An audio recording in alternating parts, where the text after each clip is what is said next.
Hello dear aspirants and welcome to EduTap. तो guys, क्या आप नबार्ड ग्रेड ए का एग्ज़ाम क्लियर करना चाहते हैं? क्या आप जानना चाहते हैं कि पिछले साल एग्ज़ाम में किस तरह के क्वेश्चंस आए थे और उन क्वेश्चंस का लेवल क्या था, और आपको अगर अपने इस साल की तैयारी करनी है नबार्ड ग्रेड ए एग्ज़ाम की, तो आपको कौन से सेक्शंस है जिन पे आपको फोकस करना चाहिए अपने एग्ज़ाम के लिए? तो गाइज, आज हम इसी के लिए आपके सामने एक वीडियो लेके आए हैं जिसमें हम 2024 में जो नबार्ड ग्रेड ए एग्ज़ाम में क्वेश्चंस आए थे, वो मेमोरी बेस्ड क्वेश्चंस हम आपके साथ आज उसका सॉल्यूशन लेके आपके सामने लेके आए हैं, और वो हम आज आपको इस वीडियो में प्रोवाइड करेंगे।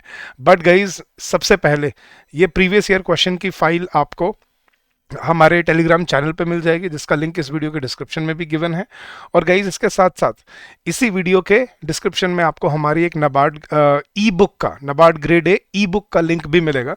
Guys, it's a one stop solution for your exam, जिसमें आपको हर चीज़ मिलती है आपके एग्जाम से रिलेटेड। जिसमें उन्होंने ये भी बताया है कि क्या सिलेबस है पूरा, क्या पैटर्न है, प्रीवियस ईयर क्वेश्चंस का क्या पूरा एनालिसिस है, क्या ट्रेंड रहा है, कैसे सेक्शंस आपको प्रिपेयर करना चाहिए, एक पूरा प्लान जो आपको चाहिए अपनी प्रिपरेशन के लिए। And the best part is this e book is absolutely free of cost. तो go download this e book and get benefited from it. ठीक है गाइस, तो चलिए गाइस, शुरू करते हैं अपना सेशन आज का। इसमें मैं आपको इंग्लिश लैंग्वेज के प्रीवियस ईयर क्वेश्चन के सारे सॉल्यूशन बताने वाला हूं। तो guys, don't forget to like the video and don't forget to subscribe if you are here for the first time. तो ये बहुत ज़रूरी है गाइस आपके लिए, और इसको अच्छे से ज़रूर कवर करिएगा। But before we go any further guys, मैं अगर आप हमारे गोल्ड पैकेज से जुड़ना चाहते हैं, हमारे कोर्सेज से जुड़ना चाहते हैं, तो मैं आपको बड़ा सिंपल सा तरीका बताता हूँ गाइज। आप अपने वेब ब्राउज़र पे जाएंगे और ऊपर अगर आप सिर्फ टाइप करेंगे edutap.in, आप हमारे होम पेज पे लैंड कर जाएंगे। अब होम पेज पे ऊपर ही आपको कोर्सेज में आरबीआई, सेबी, नबार्ड, ये सारे कोर्सेज के लिंक गिवन है। आप नबार्ड ग्रेड ए के कोर्सेज पे जैसे ही क्लिक करेंगे गाइज, आप रीडायरेक्ट हो जाएंगे हमारे नबार्ड सेक्शन में, जिसमें आपको हमारे कोर्सेज प्रोवाइडेड है। नबार्ड सिल्वर कोर्स, जिसमें आपको फेज़ 2 और इंटरव्यू की प्रिपरेशन मिलती है। इसमें फेज़ 1 की नहीं है। कुछ स्टूडेंट्स ऐसे होते हैं जिन्होंने पहले प्रिपरेशन कर रखी होती है या उनका बैकग्राउंड अच्छा होता है, तो वो ये सिर्फ फेज़ 2 और इंटरव्यू की तैयारी करना चाहते हैं। इसमें आपको फेज़ 2 के live classes, concept classes, concept note, summary sheet और मॉक टेस्ट और इंटरव्यू सेशंस मिलते हैं। और ये है हमारा गाइज वो complete one stop solution gold course, gold package, जिसमें आपको phase 1 plus phase 2 plus interview सारी end to end complete coverage मिलती है। जिसमें आपको फेज़ 1 और फेज़ 2 दोनों के लिए अलग अलग लाइव क्लासेस मिलती हैं, कॉन्सेप्ट क्लासेस हैं, कॉन्सेप्ट नोट्स हैं सभी लेक्चर्स के, समरी शीट्स हैं, मॉक टेस्ट्स हैं, और साथ साथ आपके इंटरव्यू सेशंस हैं। गाइज, इस पे अभी हम फ्लैट 15% ऑफ ऑफर कर रहे हैं। The coupon code is early 15। तो आप इस पे बाय नाउ पे क्लिक करेंगे, तो बाय नाउ पे क्लिक करते ही वो आपको ऑलरेडी अपने पेमेंट पेज पे ले जाएगा। आपको बस यहाँ जाके अपनी मोबाइल नंबर, अपना नाम, अपनी ईमेल आईडी डालनी है। आप कूपन अप्लाई करेंगे, यहाँ पे आपको कूपन एप्लीकेशन की वो मिल जाएगी, and you will be able to start your course, your journey of your preparation with this. ठीक है, तो गाइज, अगर आप ये कवर करना चाहते हैं, you can definitely do so. चलिए गाइज, तो शुरू करते हैं। तो सबसे पहले गाइज, मैं एक एक करके सारे क्वेश्चन आपके साथ डिस्कस करूंगा और उसका सॉल्यूशन भी बताता रहूंगा आपको। तो पहले क्वेश्चन थे, in the following question a sentence is given with a word or phrase underlined. एक वर्ड आपको बोल्ड करके दिया हुआ है। Choose the correct option to replace the underlined और या bold word to make the sentence contextually and grammatically correct. इसका हमें रिप्लेसमेंट ढूंढना है। चलिए, तो the new marketing strategy aims to broaden the company's reach into international markets. The new marketing strategy aims to broaden, मतलब उसको और expand करना चाहते हैं। तो ऑप्शन क्या है गाइस? वाइडन, रिस्ट्रिक्ट, रिस्ट्रिक्ट तो नहीं हो सकता, नैरो, नैरो भी नहीं हो सकता, कन्फाइन भी नहीं हो सकता। I think the right answer here is widen. Restrict क्या होता है? रोक देना। नैरो क्या होता है? तंग कर देना, मतलब भीड़ा कर देना। और कन्फाइन होता है बिल्कुल उसको लिमिटेड कर देना। तो ब्रॉडन का सही सिनोनिम बनता है यहाँ पे वाइडन। चलिए guys, next question. Her acute understanding of market trends help the company stay ahead of its competitors. Her acute understanding मतलब वेरी फाइन अंडरस्टैंडिंग। तो सुपरफिशियल, ऊपर ऊपर से, प्रोफाउंड अंडरस्टैंडिंग नहीं, एवरेज अंडरस्टैंडिंग नहीं, लिमिटेड अंडरस्टैंडिंग नहीं। Profound मतलब उसकी जो डीप, बिल्कुल फाइन नॉलेज थी मार्केट ट्रेंड्स की, उसने उसकी कंपनी को अफ्लोट रखा। मतलब it helped her company to stay ahead of its competitors. So the right answer is profound. चलिए गाइस, नेक्स्ट पे चलते हैं। The board was impressed by the CEO's innovative approach to solving the crisis. The board was impressed by the CEOs innovative. Innovative क्या होता है, इस नई approach, एक मतलब डिफरेंट, न्यू, यूनिक. ठीक है, इनोवेटिव मतलब पाइनियर्ड अप्रोच. तो उसने ऑप्शन दिया क्रिएटिव, यस. ट्रेडिशनल, पुरानी, नहीं. आउटडेटेड, नहीं, जो पुरानी है नहीं. कन्वेंशनल भी होता है, पुरानी नहीं. गाइस तो सही आंसर है CEO's creative approach to solving the crisis. तो गाइज इंग्लिश ज़्यादा मुश्किल नहीं आता, आपको ये अब फील होगा कि सर ये तो ठीक ठाक ही क्वेश्चन है, कर सकते हैं. अगर आप थोड़ा सा भी, अगर आपकी तैयारी ऑनलाइन मतलब इन लाइन है, तो you will be able to manage your preparation in this, right. चलिए गाइज आगे बढ़ते हैं. The project success was largely due to its strategic planning and execution. तो the project success was largely due to its strategic मतलब बहुत सोची समझी. तो random नहीं. टेक्निकल नहीं. टेक्टिकल यस, बिल्कुल सही है. डिसऑर्गेनाइज्ड नहीं. अनप्लान्ड नहीं. The right answer is tactical. Tactical मतलब बिल्कुल स्ट्रेटेजिक, बिल्कुल जो सोच समझ के, टैक्ट के साथ. टैक्ट क्या होता है गाइस, बिल्कुल स्किल के साथ, मतलब बिल्कुल अच्छे से उसको प्रिपेयर करके. तो दैट इज टेक्टिकल या strategic. Very well done guys. चलिए नेक्स्ट क्वेश्चन है अच्छा अब हमें डबल फिलर्स आएंगे. Fill in the blanks with the appropriate pairs of words. तो हमें वो बेस्ट पेयर ऑफ वर्ड ढूंढना है इनमें से हमें, जो यहाँ पे फिट कर सकता है इस सेंटेंस के कॉन्टेक्स्ट में. The proposal was rejected due to its dash scope and dash analysis. Limited reject कर दिया गया, मतलब नेगेटिव है ना, तो limited scope and thorough analysis नहीं. Broad scope and superficial analysis हो सकता है. Narrow scope and detailed analysis नहीं. डिटेल्ड और थरो एनालिसिस होगा तो फिर रिजेक्ट क्यों होगा. Expensive scope and cursory analysis yes. Restricted scope and comprehensive analysis नहीं. तो गाइस दो बन सकते थे इसमें, broad scope and superficial analysis, मतलब बहुत वाइड स्कोप है उसका और ऊपर ऊपर से एनालिसिस किया गया है. या expensive broad scope. Scope broad नहीं होता गाइस, ठीक है. Expensive is I think is the better word. Expensive मतलब बहुत दूर दूर तक फैला हुआ. तो एक्सपेंसिव स्पोक एंड कर्सरी मतलब नाम नाम की जो उसकी एनालिसिस की गई थी, इसलिए उस प्रपोजल को रिजेक्ट कर दिया गया. तो right answer is expensive and cursory. ठीक है, अच्छा क्वेश्चन था ये. Next question guys. The company is known for its dash customer service and dash product quality. The company is known for its exceptional customer service and poor नहीं. Poor होगी तो फिर जानी क्यों जाएगी. मीडियोकर कस्टमर सर्विस नहीं. Excellent customer service and consistent yes. Average customer service नहीं. Unpredictable the right. Superior customer service and low product quality नहीं guys. Excellent customer service and consistent product quality. ठीक है. Next question, guys. To achieve its goals, the organization must dash its operations and dash its strategies. To achieve its goals, the organization must complicate its operations. Complicate करके and simplify a strategy. कि मतलब operation को complicate करो और strategy को simplify करो नहीं. Streamline it's operations and refine it's strategies yes. Disrupt operations and manage नहीं. कॉन्स्ट्रेन मतलब रोक देना. And develop it's strategies. Expand it's operations and focus it's strategies. Focus on हो सकता था लेकिन अकेला फोकस तो नहीं आ सकता. कंस्ट्रेन भी नहीं आ सकता. I think the right answer is streamline it's operations and refine it's strategies. यही बनता है, बाकी सारे अपने आप ही विद द चॉइस एलिमिनेट हो जाते हैं. Next question. अच्छा कुछ नए क्वेश्चन आए गाइस. उसने एक फ्रेज बोल्ड करके दिया है हमें. Identify the sentence which uses the phrase correctly. Choose the sentence that correctly uses the given phrase in a contextually appropriate manner. The phrase by and large किस में सही यूज हुआ है वो देखना है हमें. चलो guys, by and large by and large का मतलब क्या होता है. ब्रॉडली मतलब जनरली, मतलब मोटा मोटा, जिसको मतलब covering everything. By and large मतलब पूरा, संपूर्ण रूप से, जिसको हम बोलते हैं ना, उसको बोलते हैं बाय एंड लार्ज.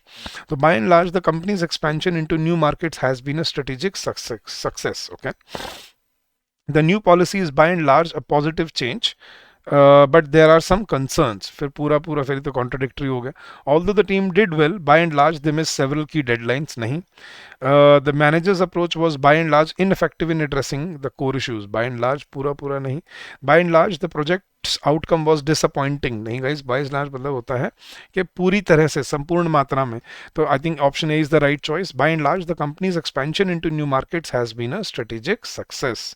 ठीक है. बाय एंड लार्ज मतलब संपूर्ण रूप से, पूरी जो बात कही जाती है. Next guys, to call the shots. To call the shots का मतलब क्या होता है, मतलब डिसीजन लेना. टू कॉल द शॉट्स मतलब डिसीजन लेना, कोई डिसीजन बताना या कन्वे करना. So he is calling the shots या the boss is calling the shots, मतलब वही सारे डिसीजन लेते हैं। चलिए अब देखते हैं किस सेंटेंस में इसको सही यूज किया है। In the new project the senior consultant will call the shots on all major decisions. Okay, the manager was unsure of how to call the shots in the meeting, नहीं। It is important for the employees to call the shots during the work hours, नहीं। The team is expected to call the shots when it comes to settling deadlines, नहीं। In the meeting it was clear that nobody was willing to call the shots on the new plan, नहीं guys, I think option A is the correct answer कि भाई decision कौन लेगा, तो the senior consultant will call shots on all major decisions. Next question guys, to break the ice. Break the ice का मतलब क्या होता है गाइस? जब आप पहली बार किसी से मिलते हो तो बातचीत शुरू करने को हम क्या बोलते हैं? To break the ice. चलिए गाइस तो देखते हैं टू ब्रेक द आइस का मतलब कहाँ से यूज हुआ है। To break the ice with the new clients, the team organized a networking event. To break the ice with the new client, the team organized a networking event. Okay, yes. He attempted to break the ice by sharing his experiences with similar projects. He attempted to break the ice by sharing, नहीं but मतलब किसी दूसरे से होता है to break the ice, मतलब guys कि सामने वाले को कुछ से बातचीत शुरू करना, जब आप कंफर्टेबल नहीं होते, दोनों नए पहले पहले बार मिलते हैं तो इनिशिएट करना बातचीत, उसको बोलते हैं to break the ice. Next, the workshop facilitator used a game to break the ice and encourage participation. Yes, they hoped that the new policy would break the ice with partners and foster better collaboration. nahi. The main goal was to break the ice and quickly establish trust with the new stakeholders. ये हो सकता है guys। अब देखना है A, C या E के सही क्या बनता है। To break the ice with the new clients, the team organized a networking event. Networking event organize किया ताकि नए clients के साथ बातचीत शुरू हो पाए। Okay, the workshop facilitator used a game to break the ice and encourage participation. Okay, ये भी ठीक है। The main goal was to break the ice quickly and establish trust with new stakeholders. Break the ice मतलब establish trust वाली चीज़ नहीं आती इसमें, तो ये तो हम एलिमिनेट कर सकते हैं। ए या सी में सही है guys. He used a game to break the ice and encourage participation. Yeah, to break the ice, the team organized a networking event से ब्रेक आइस ब्रेकिंग नहीं होगी गाइस। मेरे ख्याल से आइस ब्रेकिंग होती है जब सब पार्टिसिपेट करते हैं एक ही चीज़ में। ठीक है, तो I think option C is the correct answer है। The workshop facilitator used a game to break the ice, मतलब ताकि बातचीत की शुरुआत हो, and encourage participation. So that is breaking the ice. To initiate communication, इसको बोलते हैं to break the ice. Next है is to hit the nail on the head, मतलब बिल्कुल सटीक काम करना जो करने वाला होता है, ठीक है, उसको हम बोलते हैं to break the ice. Yes guys, तो यहाँ पे अब देखते हैं किस सेंटेंस में ठीक यूज हुआ है उसको। The consultants report hit the nail on the head, addressing the main issues with the strategy. तो मतलब the consultant's report hit the nail on the head, addressing the main issues with the strategy. Okay, when discussing the project's direction, her insights were expected to hit the nail on the head. नहीं, hit the nail on the head मतलब बिल्कुल सटीक काम करना। The feedback was noted, but it did not hit the nail on the head regarding the team's performance. No, the presentation was designed to hit the nail on the head and appealed to the core audience. नहीं। The analysis tried to hit the nail on the head by focusing on most critical market trends. Nahi guys, the right answer is option A. The consultant's report hit the nail on the head, addressing the main issues with the strategy. कि बिल्कुल सटीक काम किया उसने, it hit the nail on the head. Very well done guys. चलिए आगे बढ़ते हैं। अच्छा, अभी हमें कुछ क्या पूछा है। Identify which sentence should be placed in the given position to form a coherent paragraph. Each question presents a list of sentences. Choose the sentence that best fits the position to create a logical and coherent paragraph. अच्छा, क्या पूछा है? Rearrangement type का question है guys. Which of the following sentences should be placed first to form a coherent paragraph? इनमें first कौन सा होना चाहिए? चलो फर्स्ट तो ढूंढ लेते हैं। देखो, जो सेंटेंस में प्रोनाउन और कंजंक्शन होता है गाइस, याद रखना 99.99% वो फर्स्ट सेंटेंस नहीं होते, तो दिस इंक्लूड्स नहीं हो सकता। Effective leadership often requires the ability to balance various conflicting interest. Okay, a leader must be adept at navigating these challenges, नहीं, ये फर्स्ट नहीं हो सकता। मास्टरी ऑफ दीज स्किल्स, ये भी फर्स्ट नहीं हो सकता। Next, successful leadership is not solely about making decisions but also about guiding and supporting the team through complexities. It often requires, ये कंटिन्यूइंग बात है गाइस। फर्स्ट सेंटेंस यहाँ पे ऑप्शन नंबर ई बनता है। सक्सेसफुल लीडरशिप, यही सबसे इंट्रोडक्टरी बात है इसमें। Successful leadership is not solely about marketing decision but और अबाउट गाइडिंग। फिर बाद में उसने बोला कि इससे ये to include managing team dynamics और ये बला फलाना दिमाग का, तो option E is the first answer. Next question guys, which of the following sentences should be place second, second sentence कौन सा होना चाहिए इनमें से? ओके देखते हैं। The company success is driven by it's commitment to innovation and customer satisfaction. Okay, to ensure continued growth, the company must focus on expanding its market reach. The team has been working diligently to implement these new strategies. तो ये तो first नहीं है। The senior leadership has been instrumental in achieving these milestones, ये भी first नहीं है। The board members were impressed with the detailed business plan presented, ये भी फर्स्ट नहीं है। आई थिंक फर्स्ट सेंटेंस इसमें ए है। The company's decision is driven by its commitment to innovation and customer satisfaction. Second इसमें these new strategies, यहाँ these milestones, ये तो कभी कोई बात ही नहीं हुई है। The board members were impressed with the business plan presented, नहीं। To ensure continued growth, the company must focus on expanding its market reach. Yes, innovation and customer satisfaction है, तो I think B is the second sentence. फिर आएगा इसके बाद ई, फिर आएगा हाँ, फिर आएगा बी और फिर आएगा आई थिंक इसमें सी। तो सेकंड सेंटेंस था इसमें ऑप्शन नंबर बी, हमें सेकंड ढूंढना था, तो option B is the correct answer here guys. चलिए नेक्स्ट, फिर उसने हमें क्या पूछा? Which of the following should be place third to form a coherent paragraph. Third कौन सा इनमें से? ओके अब गाइज मैं होता तो ये, मैं पेपर में क्योंकि एक मार्क्स मिलना था तो मैं ये क्वेश्चन छोड़ देता पेपर में अगर एग्जाम में होता तो, लेकिन यहाँ पे है तो चलो यहाँ तो सोल्यूशन मैं बता दूंगा आपको। बट एग्जाम में अगर एक मार्क के लिए अगर आपको ऐसा क्वेश्चन करने को मिल रहा है जिसमें इतना टाइम लगाना पड़े, तो I would skip it for later. ठीक है, चलिए guys. effective leadership often requires the ability to balance various conflicting interests. Okay, this includes managing team, ये तो फर्स्ट नहीं हो सकता। in this area, ये भी फर्स्ट नहीं हो सकता। these skills, ये भी फर्स्ट नहीं हो सकता। successful leadership is not solely about making decisions but also about guiding and supporting team through complexities, ये आई थिंक फर्स्ट सेंटेंस है इसमें हमारा। पिछले वाला भी यही था क्या? सक्सेस नॉट सोली अबाउट, यही था। मैं ऊपर नीचे कर रखा है सेंटेंस, बट सेंटेंसेस वही हैं। तो फर्स्ट सेंटेंस वही मिल रहा है हमें। It's not solely about making decisions but also about guiding and supporting team through complexities.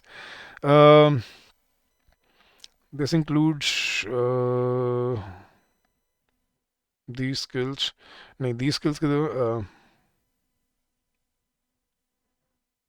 I think second होना चाहिए इसमें B. This includes managing team dynamics, addressing individual concerns and aligning objectives with the organizational goals। फिर उसने क्या बोला? फिर I think third होना चाहिए इसमें D guys. Mastery of the skills, skills की बात की थी ना उसने अभी सेकंड में, team dynamics, individual concern. So mastery of the skills results in improve performance and higher employ satisfaction. फिर आना चाहिए leaders who excel in this area foster a positive work environment and drive their teams towards success। Last होना चाहिए I think effective leadership often requires the ability to balance various conflicting interests। Right, and I think या फिर मतलब हमें तो third ढूंढना है, तो थर्ड हमें आई थिंक मिल जाता है, तो option D is my third. तो फोर्थ या फिफ्थ में हम हो सकता है कि मतलब फिफ्थ, ये शायद फोर्थ ये पहले हो और ये बाद में, मतलब ये फिफ्थ हो हमारा, तो सी फिफ्थ हो और ए हमारा फोर्थ हो। तो ई, बी, डी और फिर हमारा ए और सी। तो हमारा थर्ड इसमें जो बन रहा था, हाँ जी गाइस, तो I think option D is the correct answer. चलिए नेक्स्ट आगे बढ़ते हैं। अब हमें क्या दिया है? In each sentence 4 words are underlined, choose the pair of words which needs to be interchanged. अच्छा, ये वर्ड रीशफल वाले क्वेश्चन है। चलिए guys, the company success was attributed to its efficient handling of resources and its innovation in product development. The company success was attributed to its efficient handling of resources and its innovation in product development. Handling of, yes, guys. So the company's success was attributed, resources, innovation was attributed to its efficient handling of resources and its success in product development. Efficient, the company's innovation was attributed, yeah, success was attributed to its efficient handling. Yeah, innovation handling तो नहीं हो सकता, resources handling of, yeah, efficient handling of resources and its innovation in product development। efficient resources,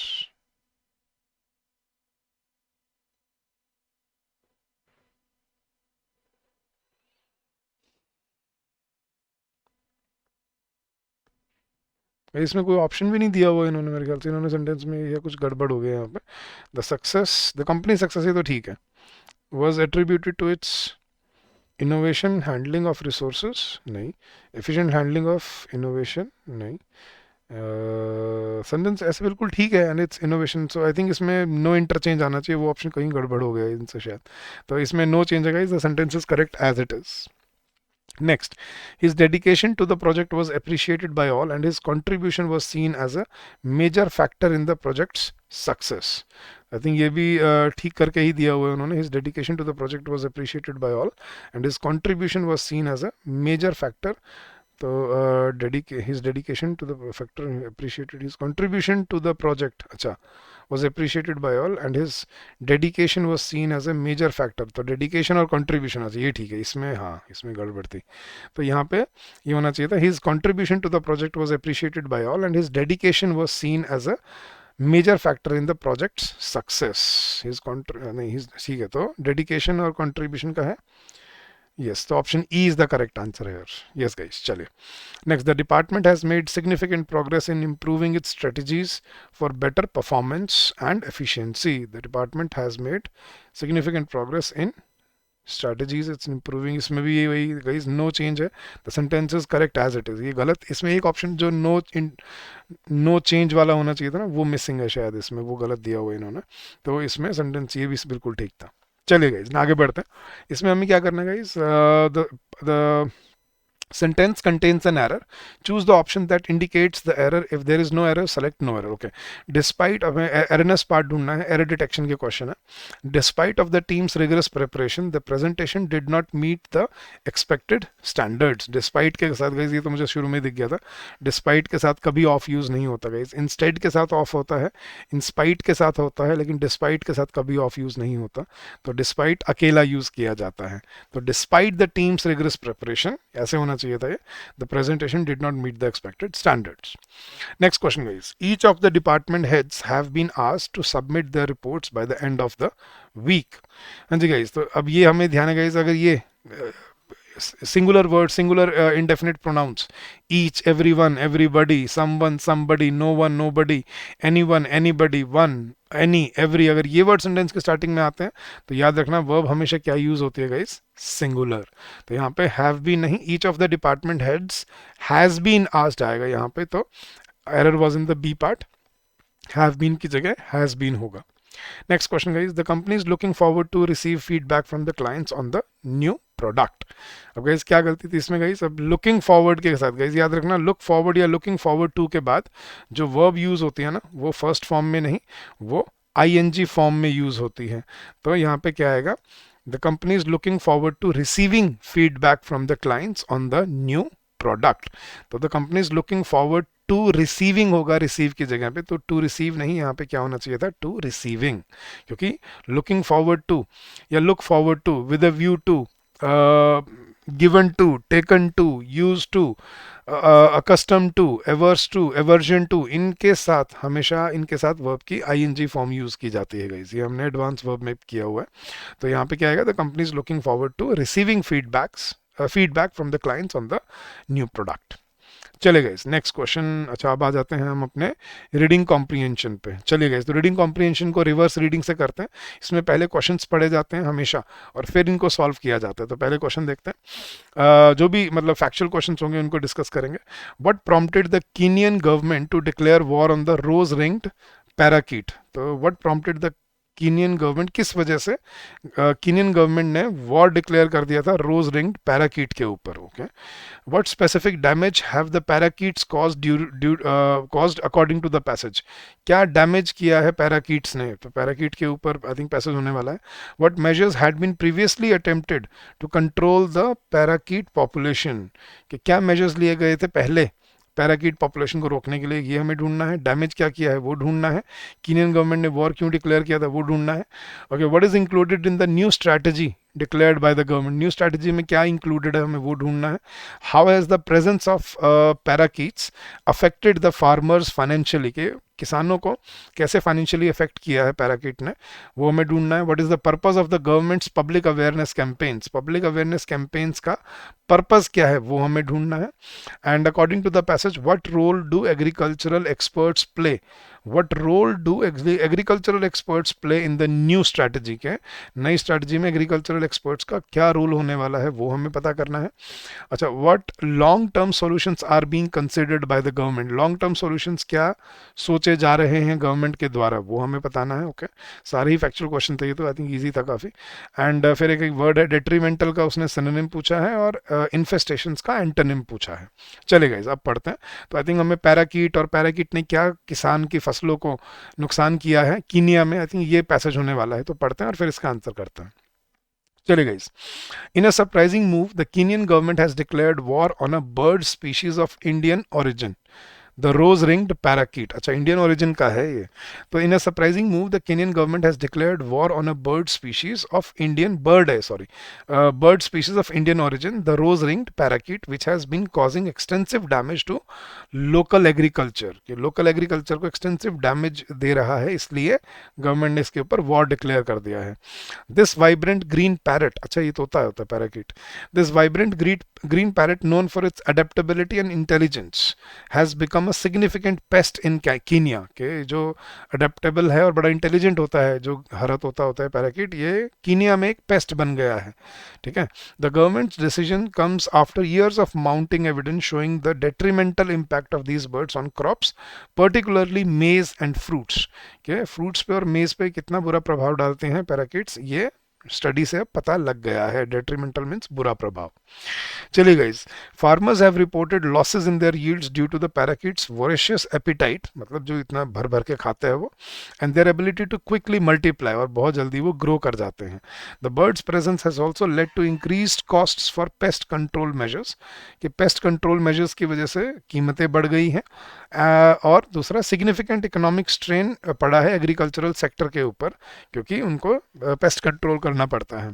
despite various attempts to control their population, ठीक है, उनकी population को control करने के अटेम्प्ट्स के बावजूद, including trapping and relocation efforts, कि उनको पकड़ा भी जाए और रेलोकेट भी किया जाए, ये एफर्ट्स लगाने के बाद भी द प्रॉब्लम हैज परसिस्टेड, के प्रॉब्लम अभी भी खड़ी रही है, prompting the government to take more drastic action, जिसकी वजह से गवर्नमेंट को और स्ट्रिक्ट एक्शन लेने पड़ रहे हैं।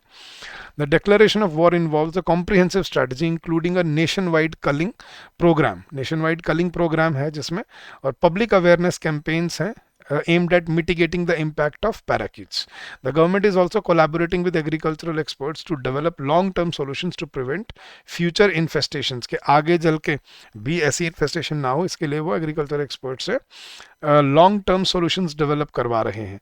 This bold approach reflects the seriousness of the situation and the need for immediate and effective intervention to safeguard Kenya's agricultural interests.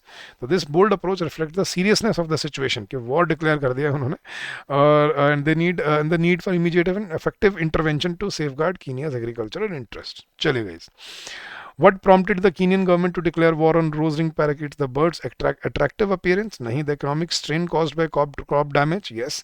The success of previous relocation efforts? No. The lack of adaptability? Nahi.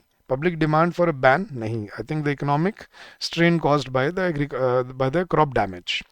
Next, what specific damage have the parakeets caused according to the passage? Damage to livestock? जानवरों को नहीं.